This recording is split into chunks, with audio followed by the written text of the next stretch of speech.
Hello, everybody. My name's Karen Downey, and our panel is coming from Unity Church of El Cajon this morning. And I would like to introduce you to the panel members, Dr. Kristine Pass, Reverend Linda, and Susan Jarboe. And before we get started, let's just take a moment to chill. My favorite prayer is the Serenity Prayer. God, grant me the serenity to accept the things I cannot change, the courage to change the things that I can, and the wisdom to know the difference. Amen. So I usually pull from a deck of tarot cards. And this morning I picked, or this afternoon, from the deck, the Archangel Metatron. And the card that I have chosen is the Void.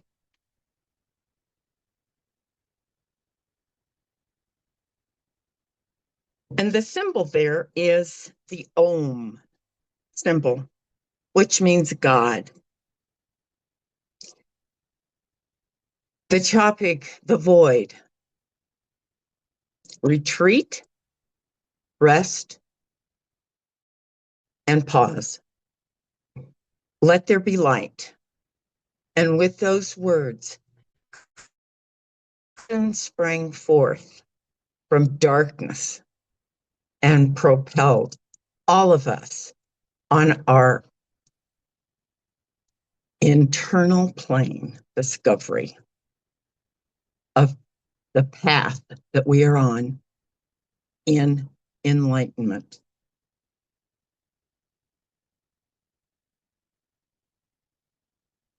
We are now again at a time of very great transformation and change. And this may require introspection, soul searching, and questioning regarding where you go from here. If you are feeling fearful, stuck, bored, facing difficulties,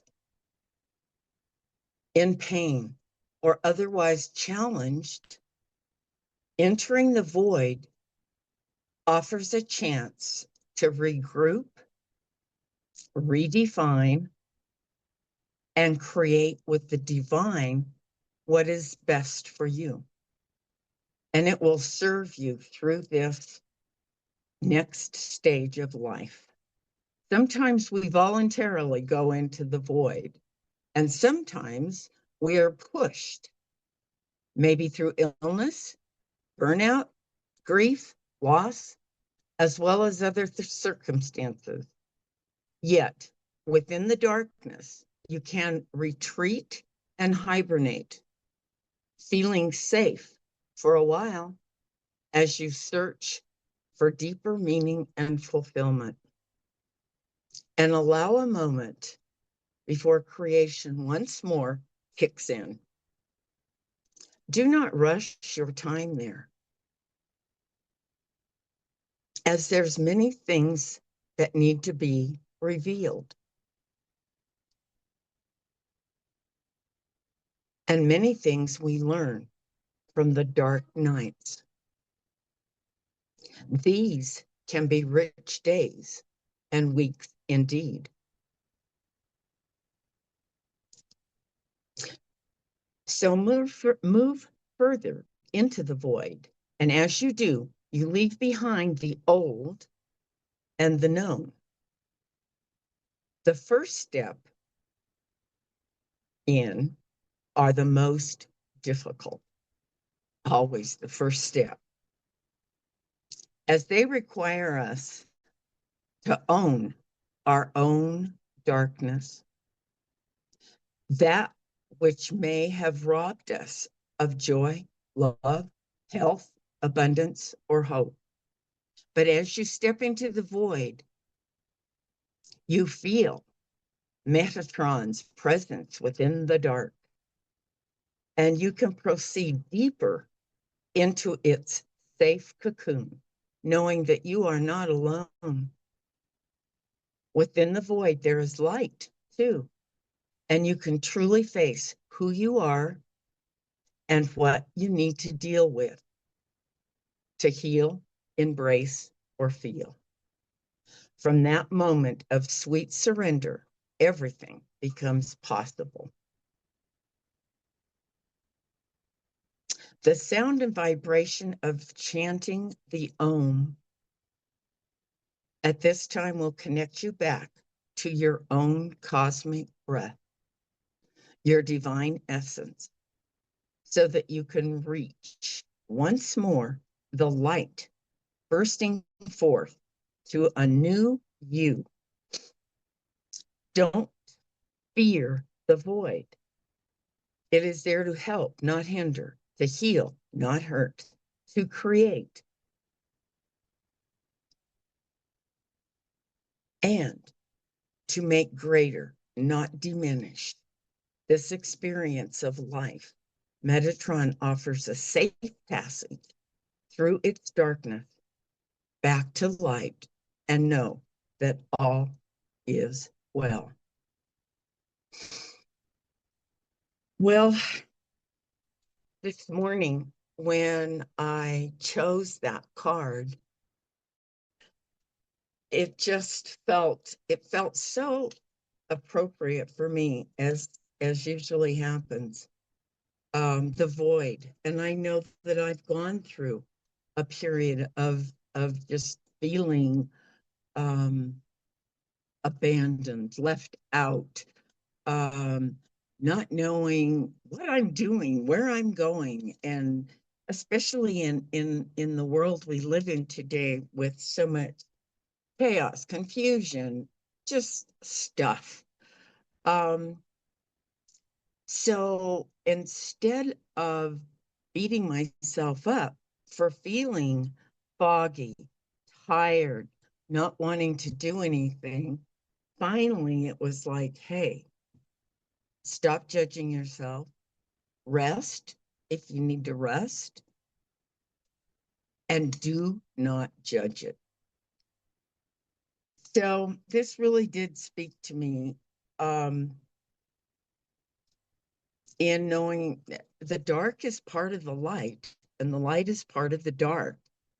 I think I was raised with, it's like when you reach a certain age, when you finish high school or this or that, it's going to be life happily ever after.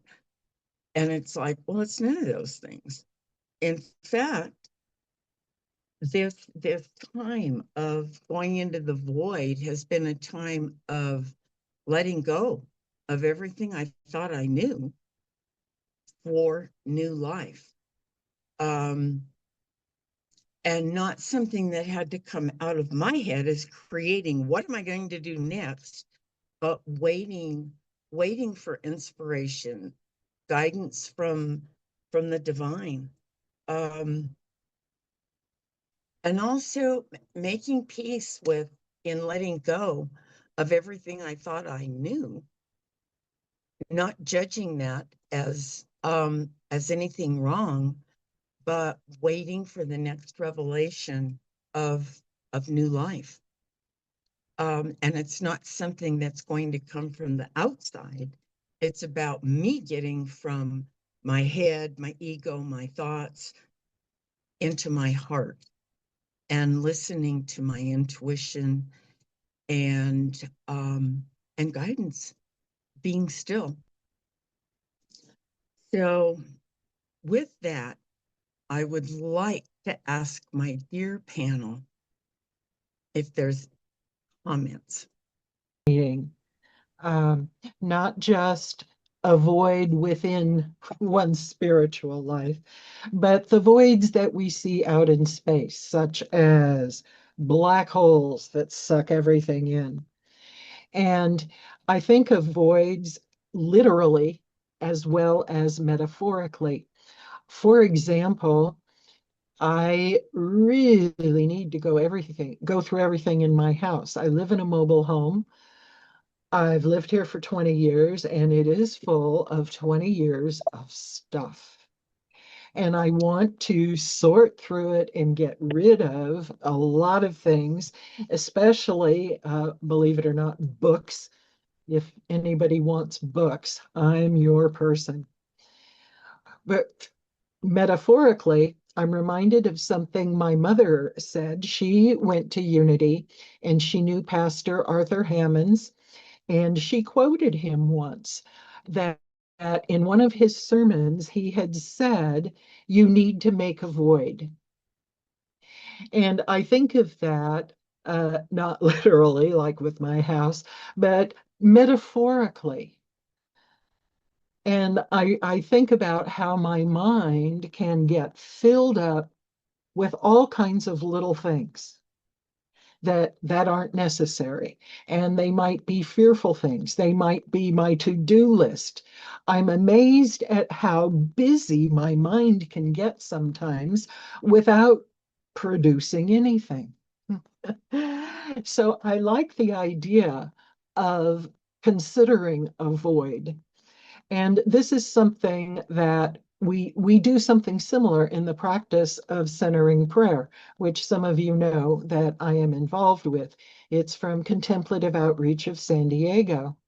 And when we sit and meditate, we're not thinking of anything on purpose.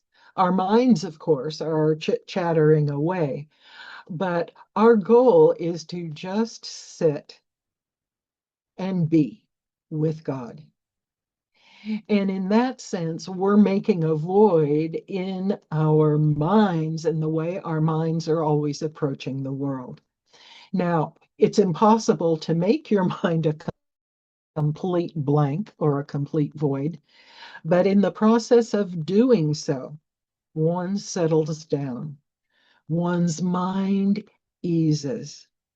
And so I think making a void is very important. And I appreciate your bringing up this subject. And I hope if people have not tried to make a void, that sometime they will. So I love what Susan had to say. I'm just right there with her when it comes to going into that place, making that void, and discovering that connection.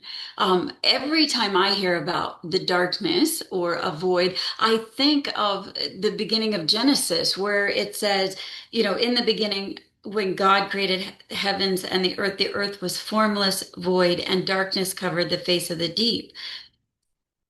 People don't think about this. We always call God light, and we think about God in terms of light. And yet it talks about the darkness. And so for me, that darkness, that void, it holds safety. It holds peace and comfort. And it's the place that I long to be. Those times where I can get that monkey mind to shut up and just rest in that wonderful darkness. In art, the darkness gives us depth. In our lives, our own darkness gives us character. I mean, we are so afraid of having these dark things within us. We want to be perfect. And yet, when we look at other people, we don't want them to be perfect because if they're perfect, we're not real comfortable being around them. It's those imperfections that make them approachable, gives them the flavor. And so perhaps going into the void allows us to end up being more authentic. Karen, I love this topic. This has been a really fun one, and I thank you for having brought it forward. Thank you so much, Dr. Pass. I think it Reverend Linda. I think so.